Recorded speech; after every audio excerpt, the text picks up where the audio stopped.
Hey, what's up, guys? Thanks for stopping by.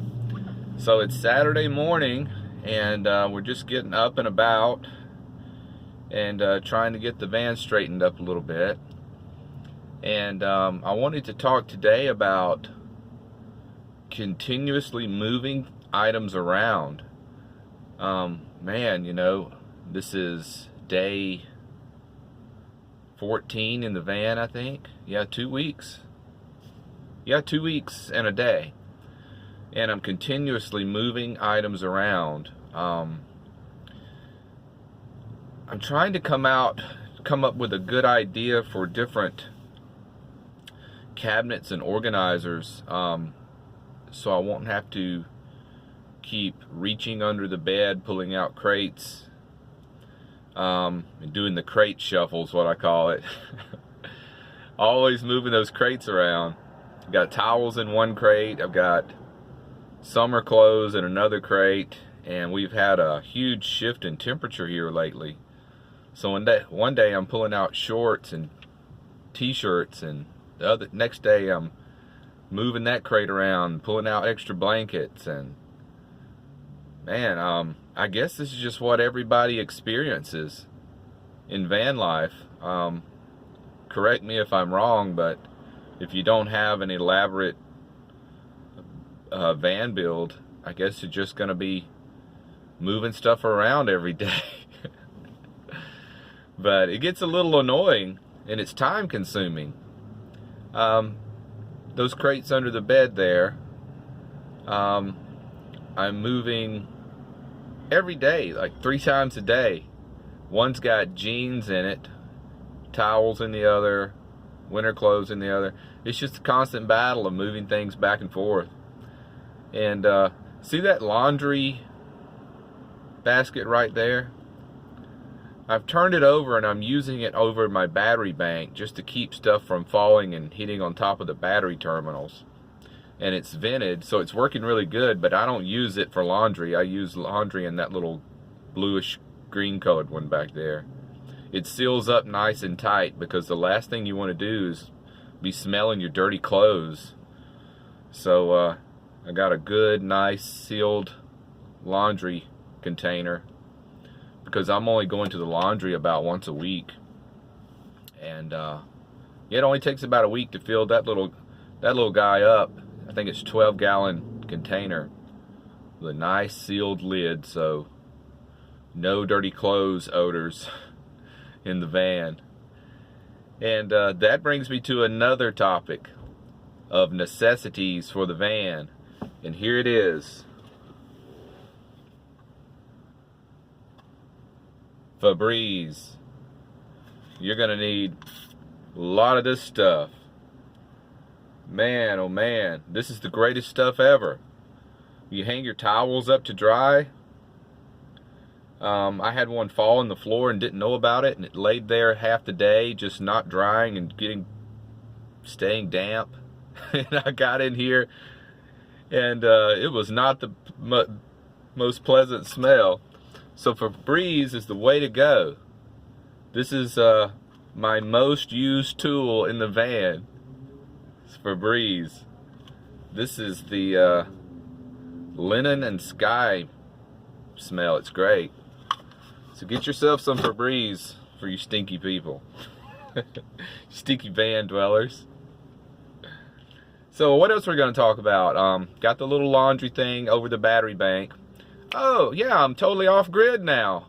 Holy cow, how could I let that slip my mind? Yesterday, my fuses came in, and I wired up a cable from the starter battery, and I have a kill switch here by the passenger door. So once I crank the van, hit my switch, and the alternator starts charging not only the starter battery, but it's charging the Deep Cycle house battery I have under that laundry basket. It's a 60 amp hour gel battery that was given to me. It's brand new. We had one come in at work, and it had a defective terminal on it where one of the threads wasn't proper. Well, I fixed that, and the boss says, well, you can keep that because we can't use it. So I got me a free 60 amp hour gel battery. It's by MK brand. It's American made. And these batteries, I looked it up online, and each battery sells for $235 a piece. So it is a quality battery. It's not one of these pieces of junk. So if this one's properly maintained, I can get years, maybe 4 years out of this one battery. And it's everything I need. If I need more, I'll just get another and wire it in parallel. But right now, 60 amp hours, the only thing I need back there is running that fan. I have a 12 volt fan back there. And it pulls 0.7 amps an hour. So less than an amp an hour. So I could run that fan for just about 60 hours continuously before the battery was depleted. Now, of course, I won't run it 60 hours without charging the battery. But I'm trying to do some guesswork here, and I probably won't have to charge the house battery off the alternator. I guess for a couple of hours a week while I'm driving, just flip the switch, let it be charging. And it's not going to top the battery off because it's a bulk charging system. It's not a trickle charging system. For trickle charging, I have flexible solar panels, 200 watts of flexible solar panels that I mount to the roof of the van with heavy stage magnets. And I have them mounted all around, and it is really hard. Once you get it on top of the van, it's really hard. It takes a lot of strength to free it up, fold it up, put it in the back of the van again. Because on cloudy and rainy days, they're not really getting any solar anyway. So I just put it back in the van at night. And during the day while I'm driving, stick it up on the roof and run the wire to the battery, and it's trickle charging on top of the bulk charge. And this entire system, the car stereo place wanted to charge me $1,000 to install this charging system from the alternator. And I said, well, there's got to be a cheaper way.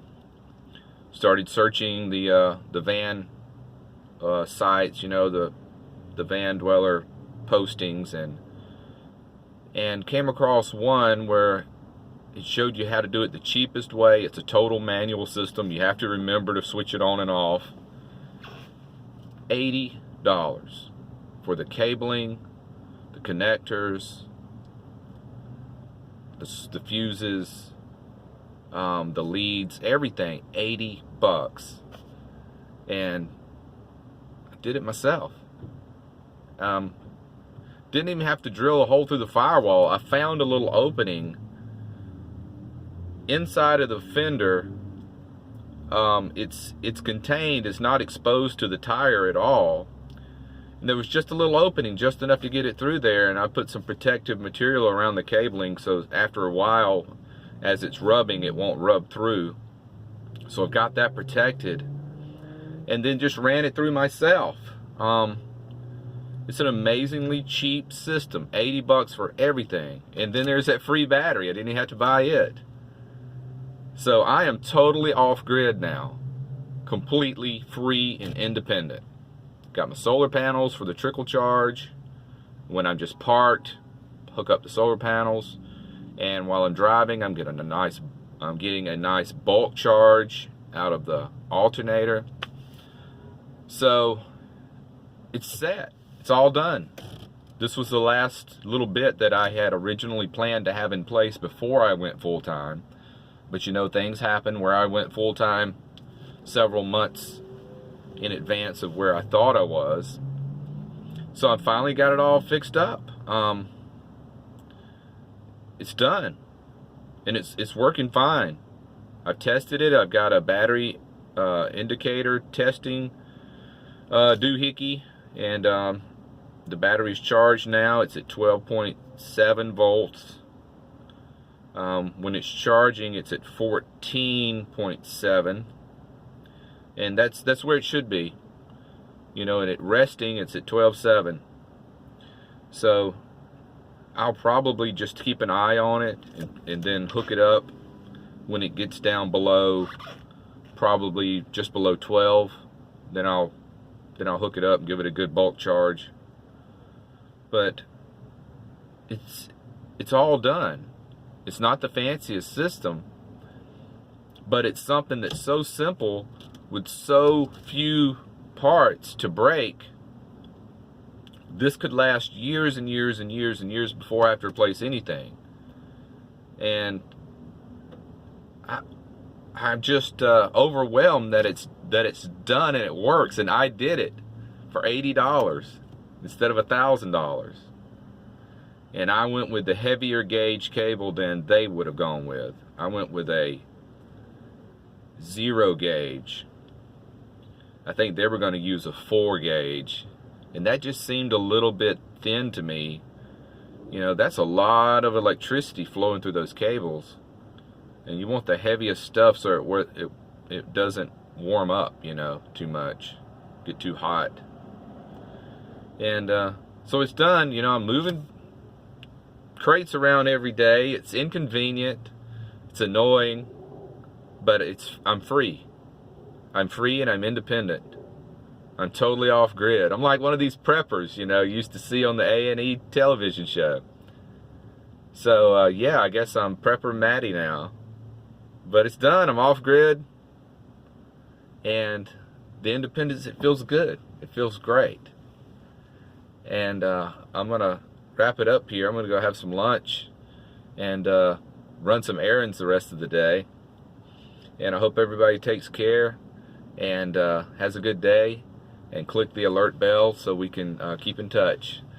See you later. Bye.